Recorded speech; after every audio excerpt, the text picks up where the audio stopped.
الله أكبر أشهد أن لا إله إلا الله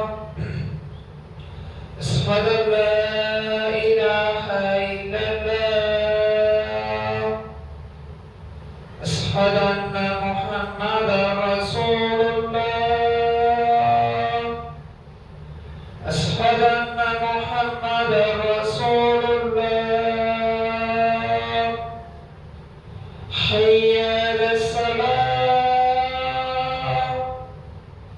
حي على الصلاة حي على الفلاح حي على الفلاح الله أكبر الله أكبر لا إله إلا الله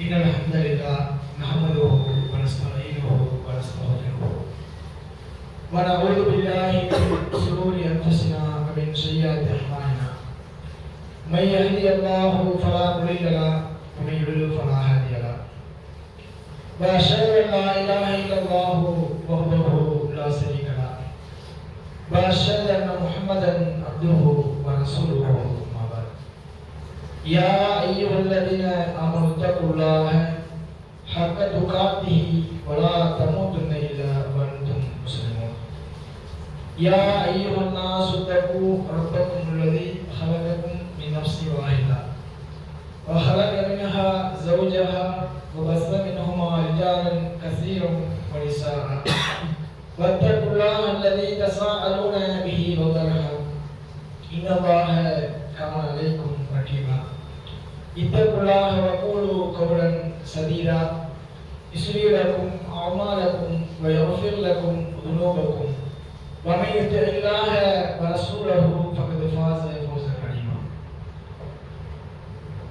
رب اشرح لي صدري ويسر لي أمري واحلل عقدة من لساني يفقهوا قولي நிச்சயமாக புகழும் புகழ்ச்சியும் அகில உலகை படைத்து அதன் மீது அதிகாரம் செலுத்திக் கொண்டிருக்கக்கூடிய ஏகனாகிய அல்லாஹ் ஒருவனுக்கே அது அல்லாஹ்வின் சாந்தியும் சமாதானமும் வற்றாத பெரும் கருணையும் நாம் உயிரை விட மேலாக நேசிக்கக்கூடிய நபிகள் நாயகம் ஸல்லல்லாஹு அலைஹி வஸல்லம் அன்னவர்கள் மீதும் அன்னவர்களின் குடும்பத்தார்கள் மீதும் சத்திய சஹாபாக்கள் சஹாபிய பெண்மணிகள் மீதும் நல்லதை எடுத்துச் சொன்ன இமாம்கள் மீதும் குறிப்பாக இங்கு அமர்ந்திருக்கக்கூடிய நம் அனைவர் மீதும் என்றென்றும் நின்று நிலவட்டுமாக என்று பிரார்த்தித்தமாக எனது இந்த ஜும்மா உரையை ஆரம்பம் செய்கிறேன். எல்லாம் அல்ல அல்லாஹ்வின் நல்லடியார்களே, புனிதமான இந்த ஜும்மா தினத்திலே எனது உரையாக தந்திருக்கக்கூடிய தலைப்பு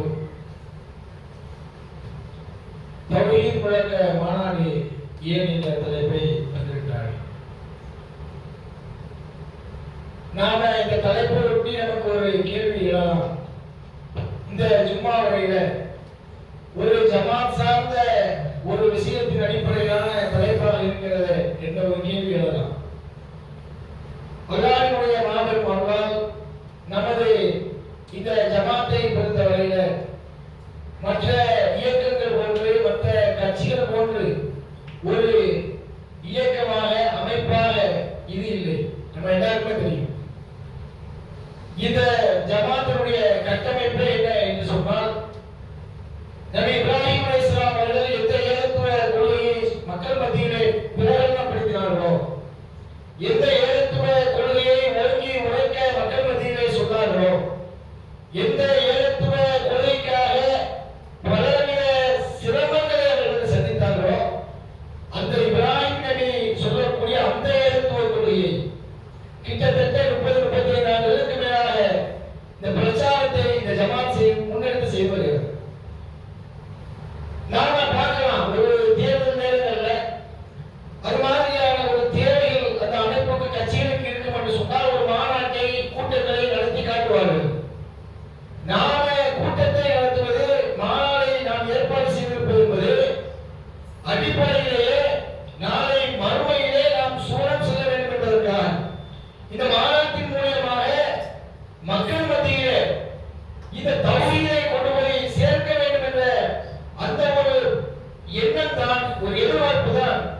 இந்த மாநாடு ஏற்பாடு செய்வதற்கான மிக முக்கிய காரணம். இதற்கு முன்பாக நாம தலைமை வாயிலாக 10 மாத செயல்திட்டமாக நமக்கு தந்திருந்தார்கள். நீங்க பார்த்தீங்கன்னு சொன்னா இந்த மாநாட்டை ஒட்டி இருக்கக்கூடிய விஷயங்கள் செயல்பாடுகள் அத்தனையும் குர்ஆன் ஹதீஸின் அடிப்படையில் அமைந்திருக்கின்ற ஒழிய தனி மனித புகழாரம் சூட்டக்கூடியதாக இருக்கிறார். இவர் யார் தெரியுமா என்று மேடையில் வைத்துக் கொண்டு வருவதை ஒருவர் போடக்கூடிய அம்சம் நம்ம ஜமாத்திலே நமது மாநாட்டிலே இருக்கிறது. முழுக்க முழுக்க நாளை மறுமையிலே நாம் சுவனம் செல்ல வேண்டும், அனைத்து மக்களும் சொர்க்கத்துக்கு அழைத்து செல்லப்பட வேண்டும் என்ற உயரிய நோக்கம்தான். இந்த மாநாட்டை ஒட்டி நாம 10 மாத செயல்பாடாக வித்திய நோட்டீஸ்களாக சுவர் விளம்பரங்களாக இன்னும் திருமலை பிரச்சாரங்களாக திருமலை கூட்டங்களாக உள்ளிருந்த பயான் நிகழ்ச்சிகளாக அது மாதிரி பெண்களுக்கு என்று பிரத்யேகமாக அதுபோன்ற பயான் நிகழ்ச்சிகளாக தனிநபர் தாவாக்களாக லட்சோப லட்ச இளைஞர்கள் முழுவதும் லட்சோப லட்ச தாவாக்களை பிரச்சாரங்களை நாம் செய்திருக்கிறோம், அல்லது ஆயிரக்கணக்கான தாவாக்களை நாம் செய்திருக்கிறோம். இதற்கு காரணம் என்ன? இதனுடைய முத்தாய்ப்பாகத்தான் இந்த மாநாட்டை நாம் ஏற்பாடு செய்திருக்கிறோம். அப்ப நாம் அடிப்படையிலே நாம் விளங்கிக் கொள்ள வேண்டும், இது அரசியல் கட்சி போன்ற அமைப்பு நம்ம ஜமாத்து கிடையாது. முழுக்க முழுக்க தௌஹீதை சொல்லக்கூடிய நபி இப்ராஹிம் அலைஹிஸ்ஸலாம் சொன்ன அந்த வேதத்துவ கொள்கையை சொல்லக்கூடிய ஒரு ஜமாத்தாக இது இருக்கிறது என்பதை நாம் முதலில் ஆழமாக உள்ளத்திலே பதிய வைக்க வேண்டும். நீங்க எந்த பிரச்சார கட்டளை நீங்க எடுத்துக்கங்க, நாம தேர்தல் பிரச்சாரம் பண்றதில்லை, ஓட்டு போடுறது சொல்லி யாருக்கும் போய் நிக்க போறதில்லை. அல்லாஹ்வை மாத்திரம் நீங்கள் வணங்குங்கள், அவருடைய தூதரை மாத்திரம் நீங்கள் பின்பற்றுங்கள், அல்லாஹ்விற்கு நீங்கள் ஒருபோதும் இணை வைக்காதீர்கள். இந்த பிரச்சாரத்தை நாம செய்யணும். நபி இப்ராஹிம் அலைஹிஸ்ஸலாம் அவர்கள் செய்த அந்த தியாகங்களை நினைவுகூரும் விதமாக அவர்கள் செய்த அந்த பிரச்சாரங்களை மக்கள் மத்தியிலே கொண்டு போய் சேர்க்கும் விதமாகத்தான் நாம இந்த மாநாடை நாம ஏற்பாடு செய்திருக்கிறோம். நபி இப்ராஹிம் அலைஹிஸ்ஸலாம் அவர்கள் அல்லாஹ் குர்ஆன்ல சொல்லி காட்டுகிறான், நபி இப்ராஹிம் அலைஹிஸ்ஸலாம் அவர்கள் ஏராளமான தியாகங்களை அவர்கள் செய்திருக்கிறார்கள். எத்தனையோ சோதனைகளை அல்லாஹ் கொடுத்து அதையெல்லாம் நிறைவேற்றி இருக்கிறார்கள். அல்லாஹ் நபி ஸல்லல்லாஹு அலைஹி வஸல்லம் அவர்களை பற்றி அல்லாஹ் சொல்லும்போது உஸ்வத்துல் ஹஸனா என்று அல்லாஹ் சொல்லி காட்டுகிறார். நீங்கள் அழகான முன்மாதிரியாக இருக்கிறீர்கள், ஒட்டுமொத்த மக்களுக்கும் மனித சமூகத்திற்கும் அல்லாஹ்வுடைய தூதராக இருக்கக்கூடிய நீங்கள் நபி ஸல்லல்லாஹு அலைஹி வஸல்லம் சொல்றான் அழகிய முன்மாதிரியாக இருக்கிறீர்கள் என்று சொல்லக்கூடிய அல்லாஹ் ரப்பல் ஆலமீன் அந்த நபி ஸல்லல்லாஹு அலைஹி வஸல்லம் அவர்களை நீங்கள் யாரை பின்பற்ற வேண்டும் தெரியுமா? நமக்கெல்லாம் ஒட்டுமொத்த வேறுபாடாக அல்லாஹ் நபிகள் நாயகம் ஸல்லல்லாஹு அலைஹி வஸல்லம் அவர்களை சொல்லிவிட்டு நபி ஸல்லல்லாஹு அலைஹி வஸல்லம் அவர்களுக்கு ஒரு முன்மாதிரியாக ரோல் மாடலாக அல்லாஹ் ரப்பல் ஆலமீன் சொல்வது இது இப்ராஹிம் நபியை தான் சொல்கிறார். திருமறை குர்ஆனை நீங்கள் எடுத்து பார்த்தா நாம பார்க்கலாம். இல்ல எந்த அளவுக்கு சொல்றார்?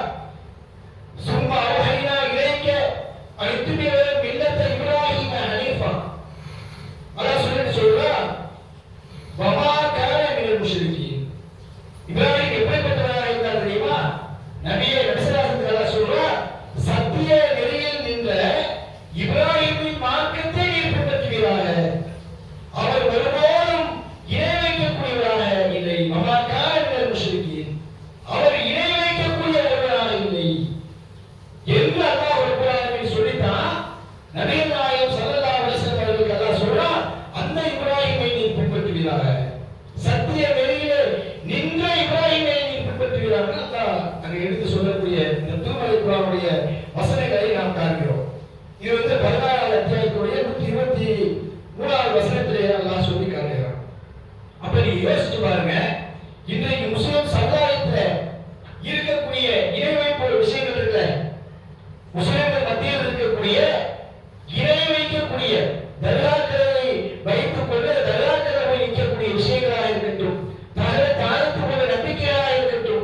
ஒழிய பல மக்கள் நம்ம இந்த ஊர்ல கூட பல மக்கள் இணைப்பில் தான் இருக்கிறார்கள். குடும்ப சேர்க்கக்கூடிய அந்த வேலை நமக்கு இன்னும் இருக்கிறது. சொல்லிக்கொண்டே இருக்கக்கூடிய பணி நபி இப்ராஹிம் அலைஹிஸ்ஸலாம் அவர்கள் நமக்கு காட்டி தந்த பணி. தன்னுடைய தந்தையிடத்தில் சொன்னார்கள், தன்னுடைய தகப்பனிடத்தில் சொன்னார்கள், தன்னுடைய ஊராரிடத்தில் சொன்னார்கள்.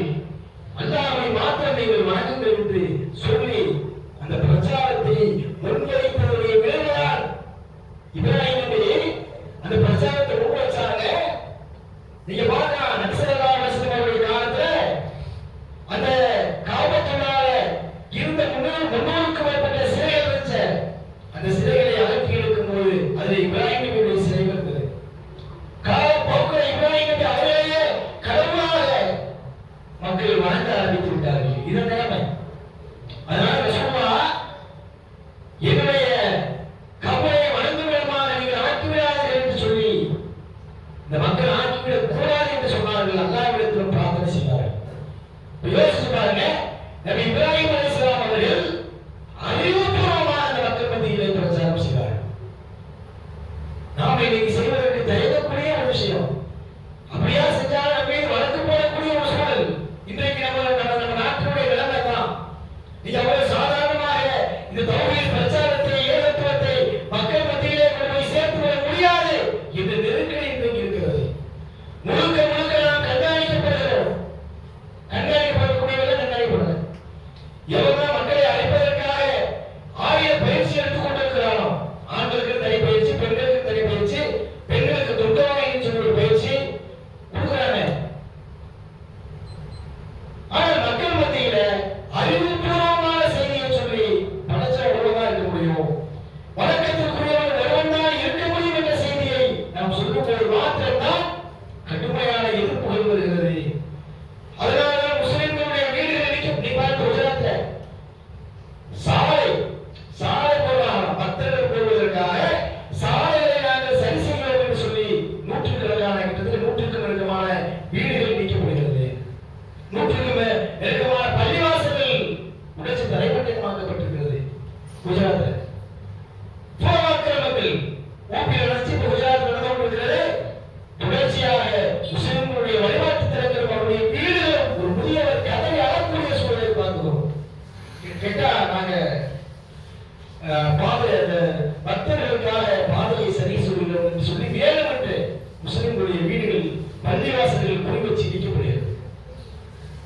இதுதான் நம்ம நாட்டுடைய நிலைமை. நீங்கள் போய் இந்த தௌஹீதை சொன்னால் ஒரு சகோதரன் வரலாறு புர்கா போன்ற சம்பவமா முஸ்லிம் அல்லாத சகோதரிகளிடத்தில் பேட்டி எடுக்கிறார். அதை பிரச்சனையாக்கி வழக்கு போடுகிறார். பிரச்சனையாக்கி வழக்கு போடப்படுகிறது. பெரிய இந்த பூதாரமாக்கிறார்கள். அதுவரை நீங்க பார்க்கலாம், மலையில் இருக்கக்கூடிய ஒரு மலையில் இருக்கக்கூடிய தர்கா, இஸ்லாத்துக்கும் தர்காவுக்கும் சம்பந்தம் இல்லை. தர்காவுக்கு எதிரானதுதான் இந்த ஏகத்துவ பிரச்சாரம். நபி இப்ராஹிம் அலைஹிஸ்ஸலாம் அவர்கள் இந்த தௌஹீதை சொல்வதுடைய அடிநாதமே, அடிப்படையே என்ன? ஷிர்க்குக்கு எதிரான பிரச்சாரம் தான். ஆனா பாத்தீங்கன்னு சொன்னா அந்த ஒரு தர்கா வைத்துக்கொண்டு அதுல பக்கத்துல இந்து மக்கள் அதுக்கு அங்கேயும் போறாங்க, பக்கத்துல கோயில் இருக்குது அங்கேயும் போறாங்க. அது மிகப்பெரிய சர்ச்சையாகி இன்றைக்கு கலவரம் வெடிக்கக்கூடிய அளவில் கலவரத்தை தூண்டக்கூடியவர்களாக பேசுகிறார்கள். சில பேர் கலவரம் பண்றதுன்னு இருக்கக்கூடியவர்கள் முஸ்லிம்களுக்கு எதிராக இதை திருப்பி விடக்கூடிய நிலையை பார்க்கிறோம்.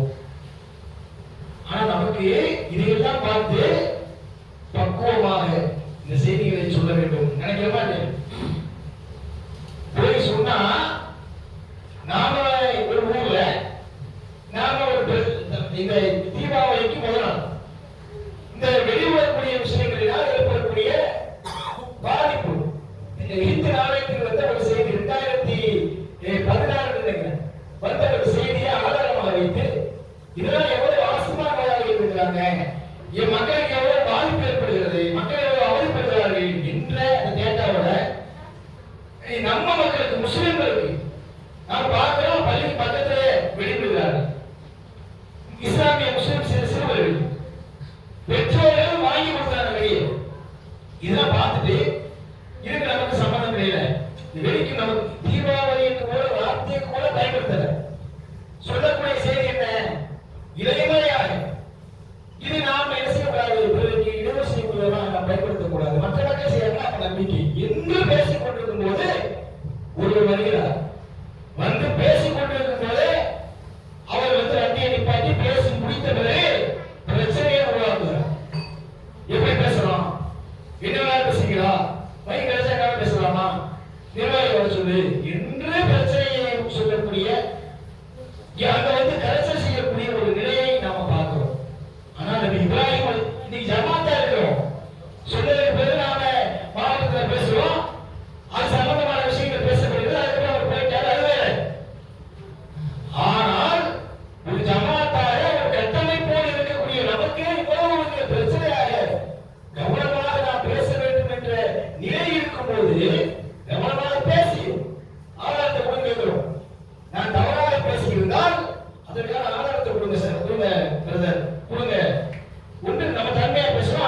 நபி இப்ராஹிம் அலைஹிஸ்ஸலாம் அவர்கள் இந்த பிரச்சாரத்தை அறிவுபூர்வமாக செய்திருக்கிறார்கள் என்று சொன்னார், ஓங்கி உரைக்க சொல்லியிருக்கிறார்கள் என்று சொன்னார், அந்த மக்களுடைய மூட நம்பிக்கையை அடித்து நொறுக்கியிருக்கிறார்கள் என்று சொன்னால், அதனால்தான் அல்லாஹ் சொல்றான், அவரை நீங்கள் பின்பற்றுங்கள். எப்படிப்பட்ட தூதர், எப்படிப்பட்ட மனிதர் நபி இப்ராஹிம் அலைஹிஸ்ஸலாம், அவருடைய சிறப்பை நீங்க சொல்லிக்கிட்டே போகலாம். அதுல முத்தாய்ப்பாக நாம் பார்த்தோம் என்று சொன்னால், மறுமை நாள்ல எல்லோரும் ஆடை இல்லாமல் இருக்கக்கூடிய அந்த தர்மத்திலே நபி இப்ராஹிம் அலைஹிஸ்ஸலாம் அவர்கள்தான் முதலாக ஆடை அணிவிக்கப்படுவார்கள். நல்ல ஒரு கண்ணியத்தை கொடுக்கிறாங்க. அவர்கள் கண்ணியத்தை சிறப்பாக கொடுக்கிறார். அல்லாஹ் சொல்றான், உண்மை நான் மனித குலத்துக்கு தலைவராக போகிறேன் என்று சொன்னபோது நபி இப்ராஹிம் அலைஹிஸ்ஸலாம் சொல்கிறார்கள், இறைவா எனது சந்ததியையும் ஆக்குவாயாக. எப்படிப்பட்ட சிந்தனை! யோசிச்சு பாருங்க. மார்க்க ரீதியான ஒரு விஷயங்கள் நமக்கு சொல்லப்படும் போது என்னுடைய பிள்ளைகள் அடிப்படையில் இருக்கிற என்னுடைய குடும்பம் அடிப்படையில் வரணும் என்று ஏகக்கூடிய முஸ்லிம்கள் எத்தனை பேர் பார்க்க முடியாது. நபி இப்ராஹிம் அலைஹிஸ்ஸலாம் அல்லாஹ் சொல்றான், உங்களை மனித குலத்துக்கு தலைவராக போகிறேன் என்று சொன்னபோது நபி இப்ராஹிம் அலைஹிஸ்ஸலாம் சொன்னார்கள், என்னுடைய சந்ததிகளையும் ஆக்குவாயாக என்று அவர்கள் பிரார்த்தனை செய்வார்கள் என்று சொன்னார். எப்படிப்பட்ட சிந்தனை ஓட்டம் அவர்களிடத்தில் இருந்திருக்கிறது என்பதை நாம இந்த இடத்துல காண முடியும். அது மாதிரி அல்லாஹ் சொல்லி காட்டுகிறான், எப்படிப்பட்ட சோதனைகள் வைத்த போதும், எப்படிப்பட்ட அவர்களுக்கான சோதனைகள் அல்லாஹ் ரப்பல் ஆலமீன் வைத்த போதும் அத்தனை சோதனைகளையும் அவர் எதிர்கொண்டார், வெற்றி பெற்றார் சொல்றான். அல்லாஹ் சொல்றான், இப்தலா இப்ராஹிம ரப்புஹு கலிமாத்துன் தம்மஹுன்ன என்று அல்லாஹ் சொல்லி காட்டுகிறார். இப்ராஹிமை அவருடைய இறைவன் அல்லாஹ் பல கட்டளை மூலம் அவரை அல்லாஹ் சோதித்தான். பல கட்டளை எல்லா சோதனைகளையும் அவர் செஞ்சார், நிறைவேற்றினார் என்று அல்லாஹ் ரப்பல் ஆலமீன் பல கட்டளை சொல்ல, சில கட்டளைகள் மூலம் அல்லாஹ் சோதித்தான். எல்லா சோதனைகளையும் அந்த சில கட்ட சோதனைகள் எல்லாத்தையும் அவர் எதிர்கொண்டார். அந்த சோதனையில நமக்கு வைக்கப்பட்ட நம்ம தாக்கு பிடிச்சே நிற்க மாட்டோம். அப்படிப்பட்ட சோதனை. முதுமையில ஒரு பிள்ளை எல்லாம் கொடுக்குறான், அந்த பிள்ளை வளர்ந்து வாலிபமாகக்கூடிய தருணத்துல அல்லாஹ் குர்பானி கொடுக்க சொல்றான். அதுக்கு சொல்லி கனவாகிறார்கள், அதை தயவு ஆச்சரியமின்றி செய்வதற்கு தயாராகிறார்கள். யோசிச்சு பாருங்க. நாம இந்த மார்க்கத்திற்காக, இந்த ஏகத்துவ கொள்கைக்காக, ஷிர்கை ஒழிப்பதற்காக இவ்வளவு கொடுமையானது தெரியுமா? இது அவ்வளவு ஆபத்தானதுங்க. ஷிர்க் இணை வைக்கக்கூடிய காரியத்தை நம்ம சாதாரண நினைக்கிறோம். நம்முடைய தாய் தந்தை, நம்முடைய பெற்றோர்கள் இணை வைப்பே மரணமடைந்தார்கள் என்று சொன்னால் அவர்களுக்கு தொழக்கூடாது என்று மார்க்கம் சொல்கிறது. அல்லாஹ்வுடைய தூதர் நமக்கு சொல்லி தந்திருக்கிறார். தூரமா இல்லையா? இதுதான் நான் என்னுடைய பெற்றோர்கள் இல்லையா, என்னை வளர்த்தது இல்லையா, என்னுடைய தாய் இல்லையா, என்னுடைய தந்தை இல்லையா நம்ம நினைக்கிறோமே. யோசிச்சு பாருங்க. இணை வைப்பது சாதாரண விஷயம் இல்லை. அல்லாஹ்வுடைய தூதர் சொன்னாங்க, ஒரு மனிதர் வருகிறார், என்னுடைய தாய் எங்க இருப்பாங்க? நரகத்துல. ரசூல் அழுகிட்ட கூப்பிட்டு சொன்னாங்க, என்னுடைய தாய் தந்தையும் உன்னுடைய தாயும் என்னுடைய தாயும் நரகத்தில் சொல்லி அவர் அனுப்பிடுறான். அல்லாஹ்வுடைய தூதருடைய பெற்றோராக இருந்தாலும் அல்லாஹ்விற்கு இணை வைத்தார் ஒருவரும் அல்லாஹ் சொர்க்கத்திற்கு அனுப்ப மாட்டான். மாபாதக செய்யும். எந்த அளவுக்கு கொடுக்க தெரியுமா? கொலையை விட கொடியது. அதான் கொலை சனித்துல இணை வைப்பது அந்த பாவம் மிகப்பெரிய பாவம்.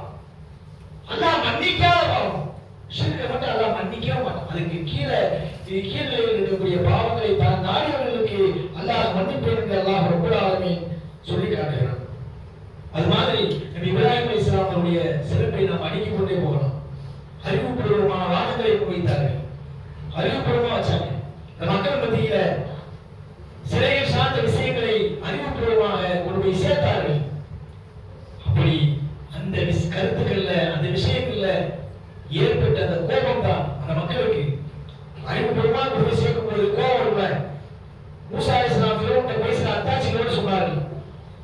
அந்த அத்தாட்சிகளோடு சொல்லும்போது ஃபிரௌன் வந்து என்ன செஞ்சான்? அந்த மக்களை குழப்பக்கூடிய ஒரு குழப்பத்தை ஏற்படுத்தினான். உங்களை இந்த பூமியிலிருந்து வெளியேற்ற பார்க்கிறான்னு சொன்னான். ஆனால் அறிவுபூர்வமான வாதங்களை நபி மூசா அலைஹிஸ்ஸலாம் முன்வைத்தார்கள்.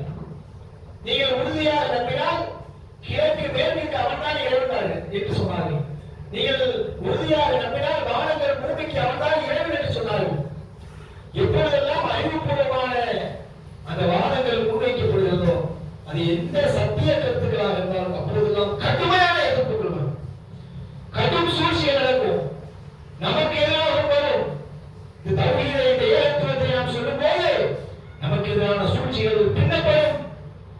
அதே சூழ்ச்சி மூசா அலைஹிஸ்ஸலாம் அவர்களுக்கு பின்னப்படுது. ஆனா அல்லாஹ் யாருக்கு வெற்றியை கொடுத்தான்? நபி மூசா அலைஹிஸ்ஸலாம் அவர்களுக்கு வெற்றியை கொடுத்தான். நபி இப்ராஹிம் அலைஹிஸ்ஸலாம் அவர்களை தூக்கி நெருப்பாக போட்டார்கள். ஒரு முறை அவங்க என்ன சொன்னாங்க? ஹஸ்புனல்லாஹ் வ நிஅமல் வக்கீல். அவன் அல்லாஹ் ரப்பல் ஆலமீன் எனக்கு பொறுப்பாளன் இந்த உறுதிப்பாட்டோடு இருந்தார்கள். அல்லாஹ் அந்த நெருப்புக்கு கட்டளையிட்டான். அது குளிர்ச்சியாக மாறியது. இதான் அல்லாஹ்வுடைய உறுதிங்கிறது.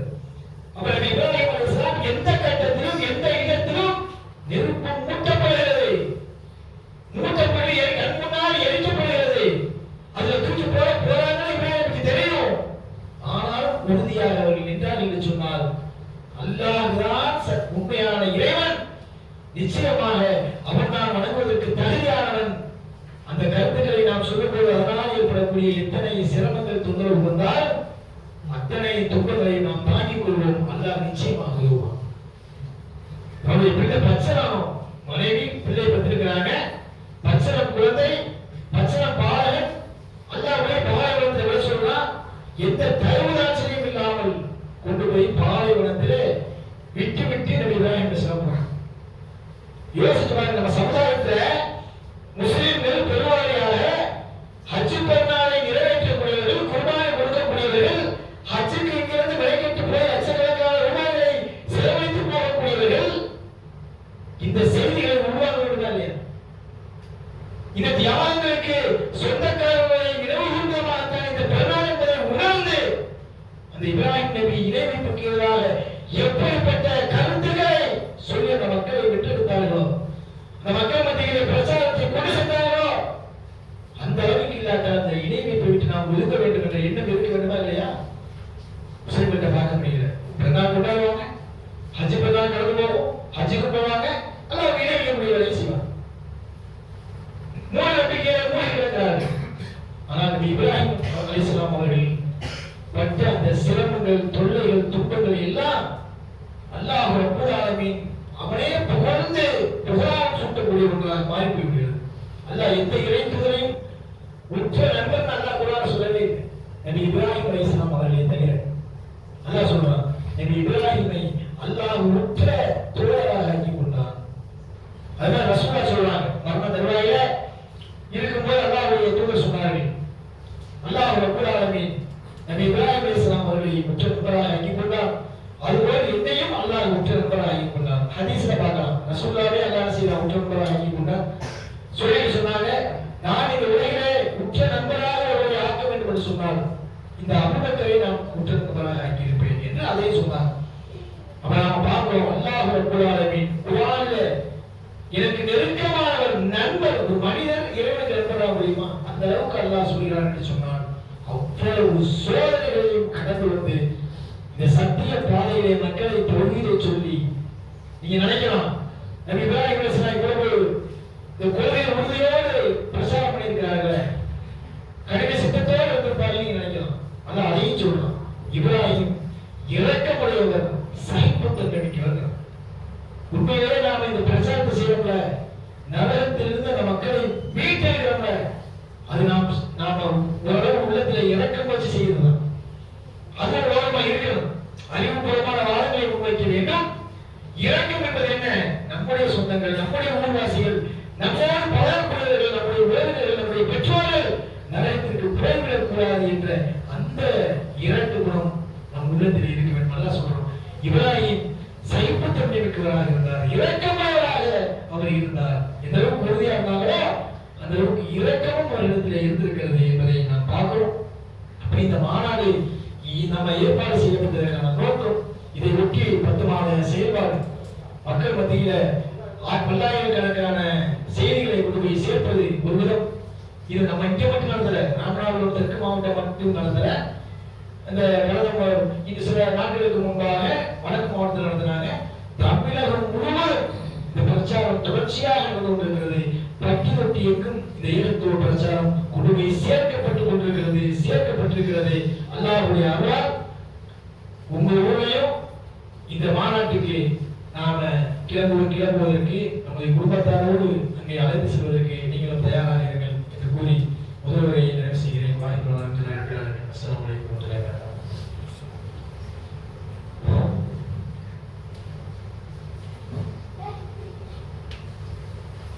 அல்ஹம்துலில்லாஹ். அன்பான சகோதரர்களே, இன்ஷா அல்லாஹ் இந்த வாரத்தினுடைய ஜும்மா அந்த வசூலை இந்த மாநாட்டினுடைய அந்த சிறையினங்களுக்காக கேட்டிருக்கிறார்கள். உங்களுடைய பொருளாதாரத்தை அதிகமாக நான் முன்பு சொன்னது போல இது ஏதோ ஒரு கட்சி மாநாடு, கட்சி மீட்டிங் என்று நாம் நினைத்து விடக்கூடாது. நீங்கள் அடிப்படையிலேயே இந்த செய்தி தௌஹீதுடைய முழக்கமாக நீங்கள் நம்ம நாட்டில் இருந்து கொண்டு வணக்கத்திற்குரியவர் அல்லாஹ்வை தவிர வேறு இறைவன் இல்லை என்ற செய்தியை நபி இப்ராஹிம் அவர்கள் சொன்னார்கள். இதுதான் இஸ்லாம் என்று ஒழுங்கி உறக்க சொல்வதன் மூலமாக பல முஸ்லிம் அல்லாத மக்கள் அவர்களும் சிந்திப்பார்கள், யோசிப்பாங்க. பல மக்களுடைய சிந்தனையை அது தூண்டும். சுடர் விளம்பரங்கள் அவருடைய கண்ணிலே படும். இந்த செய்தி அவர்களுக்கும் போய் சேரும். நாம இந்த பணியை தொடர்ச்சியாக செய்து கொண்டிருக்க வேண்டும் என்று சொன்னால் அதற்கு மிக முக்கியமான தடையார்கள் என்ன? பொருளாதாரம் தான். அந்த பொருளாதாரத்தை அல்லாஹ்வுக்காக நீங்கள் அதிகமாக வாரி வழங்குங்கள் என்று கேட்டுக்கொண்டு, இன்ஷா அல்லாஹ் உங்கள் கிளையிலையும் வாகனம் ஏற்பாடு செஞ்சிருக்கிறாங்க. ஆண்கள் பெண்கள் என்று சொல்லி வரக்கூடிய நபர்கள் உங்களுடைய பெயர்களை கிளையில நீங்கள் பதிவு செய்யுங்கள். இன்ஷா அல்லாஹ் ஞாயிற்றுக்கிழமை நாளை மறுநாள், அதாவது பிப்ரவரி 2ஆம் தேதி இன்ஷா அல்லாஹ் அந்த இங்கிருந்து வாகனம் சரியாக மதியம் 2:30 மணிக்கு 2:30க்கு கிளம்பும். உங்களுடைய பெயர்களை முன்பதிவு செய்து கொள்ளுங்கள். அப்பதான் வாகனம் ஏற்பாடு செய்ய அவர்களுக்கு ஏதுவாக இருக்கும். இன்ஷா அல்லாஹ் கீழக்கரையில இந்த மாநாடு, இந்த கும்பிடு மதுரை போற ரோடு, அதெல்லாம் உங்களுக்கு அழைச்சிட்டு போயிடுவாங்க சரியான முறையில். அங்கே போனாலும் நீங்கள் ஏற்பாடு போகிற ரோட்டில் போனீங்கன்னா வலதுபுறம் கும்பிடு மதுரை போகிற அந்த இடத்துல தான் பைக்கில் போகலாம். அந்த இடத்துல தான் அந்த திரள் இருக்கிறது. இன்ஷா அல்லாஹ் இந்த பிரம்மாண்டமான இந்த மாநாட்டை வெற்றி பெற வைப்பது நாம கலந்து கொள்வதில் தான் இருக்கிறது. அங்கே நாம் கலந்து கொள்ளக்கூடிய விஷயமாக அங்கே பல்வேறு விதமான நிகழ்ச்சிகள் ஏற்பாடு செய்யப்பட்டிருக்கிறது. அதாவது கண்காட்சி அரங்கங்கள், பட்டிமன்றம், இது போன்ற நிகழ்ச்சிகள் எல்லாம் ஏற்பாடு செய்யப்பட்டிருக்கிறது. கண்காட்சி அரங்கெல்லாம் நீங்கள் பார்த்தீங்கன்னா ஏராளமான விஷயங்கள் இருக்கும். அதில் பல்வேறு காட்சிகள் நடக்கும். அது மாதிரி இன்னொரு விஷயம் என்ன அப்படின்னு சொன்னால், அந்த மாநாட்டினை ஒட்டி 4 பேச்சாளர்கள், மாநில பேச்சாளர்கள், அதில் மாநில தலைவர் சகோதரர் அப்துல் கரீம் எம்ஏசி அவர்களும், மாநில மேலாண்மை குழு தலைவர் சகோதரர் சம்சுல் ரஹ்மானி அவர்களும், அது மாதிரி மாநில துணைத் தலைவர் சகோதரர் தாவூத் கைசர் எம்ஏசி அவர்களும், மாநில பேச்சாளர் சகோதரர் அப்துல் ரஹ்மான் ஃபெர்தோசி அவர்களும் 4 பேர் முக்கியமான பேச்சாளர்களாக உரை நிகழ்த்தியிருக்கிறார்கள். அதனால் அதில் கலந்து கொண்டு உங்களுடைய வீட்டில் குடும்பத்தில் இருக்கக்கூடியவர்கள், உறவினர்கள் அனைவரையும் நீங்கள் அழைச்சிட்டு வாங்க. அதுக்கு முன்பாக உங்களுடைய பெயர்களை இடையில பதிவு செய்து கொள்ளுங்கள். அல்லாஹ் ரப்பல் ஆலமீன் இந்த ஏகத்துவ முழக்க, இந்த தௌஹீத் முழக்க மாநாட்டை வெற்றி பெற செய்யக்கூடிய அந்த ஒரு உணர்வோடு நாம் எல்லாம் அங்கே செய்வோம். அல்லாஹ் ரப்பல் ஆலமீன் இந்த மாநாட்டை வெற்றி பெற செய்வனாக. வாஹிதுவான ரப்பில் ஆலமீன். அஸ்ஸலாமு அலைக்கும் வரஹ்மத்துல்லாஹி வபரகாத்துஹு.